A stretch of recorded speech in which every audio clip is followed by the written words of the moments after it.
శ్రీ మహాలక్ష్మీ నమః. నారాయణ సమారంభాం వ్యాసశంకర మధ్యమాం అస్మదాచార్య పర్యంతాం వందే గురు పరంపరాం. నారాయణం నమస్కృత్య నరం చైవ నరోత్తమం దేవీం సరస్వతీం వ్యాసం తతో జయముధీరయేత్. అంబరీష మహారాజు నారద మహర్షితో, మహర్షి, వైశాఖ మాసంలో ఏ పనులు చేయాలి, ఏమి చేయకూడదు, దయచేసి ఆ ధర్మములను వివరించండి అని అడిగాడు. దానికి నారదుడు సంతోషించి ఇలా చెప్పాడు: ఈ నెలలో తలకు నూనె రాసుకుని స్నానం చేయకూడదు, పగలు పడుకోకూడదు, కంచు పళ్ళెంలో తినకూడదు, విస్తరాకు లేదా తామరాకులో భోజనం చేయాలి, మంచం మీద పడుకోకూడదు, ఉల్లిపాయ లాంటి వస్తువులు తినకూడదు, పగలు మాత్రమే భోజనం చేసి రాత్రి ఉపవాసం ఉండాలి. ముఖ్యంగా తామరాకులో భోజనం చేసేవారు పాపాలను పోగొట్టుకుని వైకుంఠానికి వెళ్తారు. ఎండలో నడిచే అలసిపోయిన వారిని లేదా ఉత్తమ బ్రాహ్మణులను ఆదరించి వారిని కూర్చోబెట్టి సాక్షాత్తు విష్ణుమూర్తిగా భావించాలి. వారిని సేవిస్తే గంగానది వంటి అన్ని పుణ్యతీర్థాల్లో స్నానం చేసినంత ఫలితం దక్కుతుంది. వైశాఖ మాసంలో ఆరోగ్యంగా ఉండి కూడా నదీ స్నానం చేయకుండా, విష్ణు పూజ చేయకుండా కాలం గడిపేవారు చాలా నష్టపోతారు. అటువంటి వారు వచ్చే జన్మలో గాడిదగాను, ఆ తర్వాత కంచర గాడిదగాను పుడతారు. ఇంట్లోనే స్నానం చేసేవారు నీచ జన్మలు పొందుతారు. అసలు స్నానమే చేయని వారు పిశాచులుగా మారుతారు. మళ్ళీ వైశాఖ వ్రతం చేస్తే తప్ప ఆ పిశాచ రూపం వదలదు. శక్తి ఉండి కూడా అన్నం నీరు దానం చేయని లోబి తన పాపాలను ఎప్పటికీ పోగొట్టుకొనలేడు. విష్ణువును ధ్యానిస్తూ నదిలో స్నానం చేస్తే గత 3 జన్మల పాపాలు పోతాయి.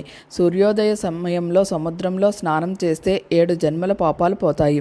గంగా, యమున, సరస్వతి, నర్మదా, కృష్ణవేణి, కావేరి, వృద్ధగంగా ఈ 7 నదుల్లో వైశాఖంలో స్నానం చేస్తే 1,000,000 జన్మల పాపాలు కూడా నశించిపోతాయి.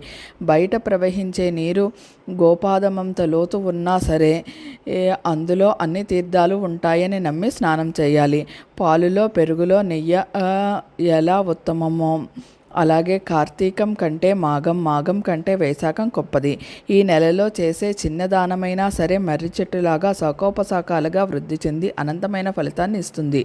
ఇంట్లో ఎన్ని అలంకారాలున్నా పైన కప్పు లేకపోతే ఆ ఇల్లు వృధానే.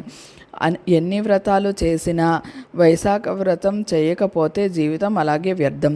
ఎన్ని పప్పులు కూరలు వండినా ఉప్పు లేకపోతే రుచి ఉండదో అలాగే ఈ వ్రతం లేని పూజలు రుచించవు.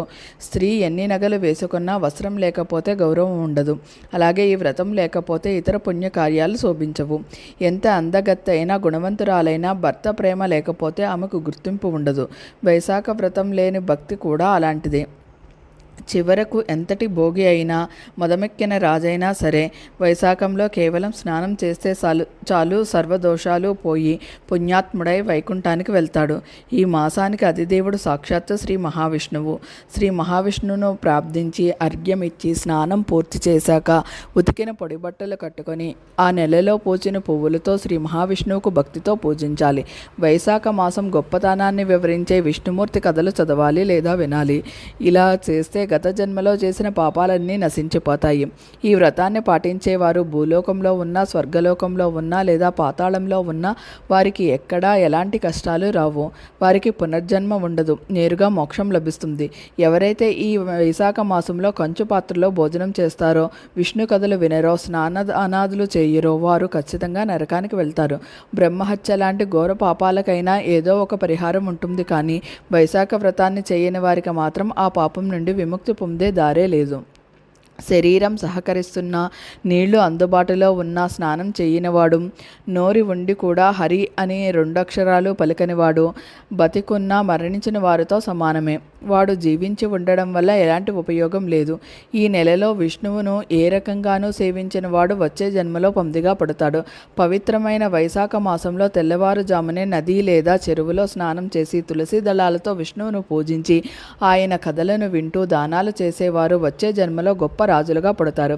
ఆ తర్వాత తమ కుటుంబ సభ్యులందరితో కలిసి విష్ణుమూర్తి సన్నిధికి చేరుకుంటారు. భగవంతుడిని రూపం ఉన్నవానిగా లేదా రూపం లేని శక్తిగా ఎలా తలుచుకున్నా సరే నిశ్చలమైన మనసుతో పూజిస్తే చాలు. వైశాఖ పురాణం 4వ అధ్యాయం సంపూర్ణం.